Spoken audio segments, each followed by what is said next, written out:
Hello people, ఇది వచ్చేసి mission interstellar. You know it is India's only space theme ride అంటే అర్థమవుతుందా మీకు? గాల్లో తేలుతూ చూస్తామన్నమాట. మాకు అయితే తెగ నచ్చేసింది. చూసారు కదా ఎంతమంది జనాలు ఈగర్గా వెయిట్ చేస్తున్నారో దానికోసం. అంత బాగుంటుంది అనమాట. అండ్ లోపలికి వెళ్ళడానికి వెయిట్ చేసాం, కానీ అక్కడ ఆల్మోస్ట్ 1 అవర్ పట్టింది. బట్ ఆ అంబియన్స్ అదంతా చూడడం వల్ల మేబీ మాకు అంత టైం తెలియలేదనుకుంటా. అంత బాగుంది యాక్చువల్‌గా చెప్పాలంటే యాంబియన్స్. సో, మేము వెయిట్ చేస్తూ ఉన్నాము. అండ్ ఫైనల్లీ రెడ్ లైట్ కాస్త గ్రీన్ లైట్ అవ్వగానే డోర్స్ ఓపెన్ అయిపోద్ది. మనం లోపలికెళ్ళిపోతాము.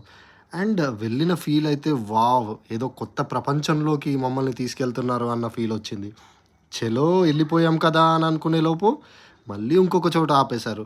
లక్కీగా ఇక్కడైతే జస్ట్ 2 మినిట్స్ కూడా వెయిట్ చేయలేదండి. సో, ఒక 2 మినిట్స్‌కి ఓపెన్ అయిపోయింది. దెన్ చూస్తున్నారు గదా! వావ్! అనిపించింది. గాల్లో తేలుతూ దగ్గరికెళ్ళి ఇలా జెల్లీ ఫిషెస్‌ని చూస్తున్నట్టు వావ్ ఫీలింగ్ వచ్చింది. మేము మళ్ళీ దీన్ని మొత్తం వీడియో పార్ట్ 2 పెడుతున్నాము. అది మాత్రం తప్పకుండా చూడండి. Please subscribe to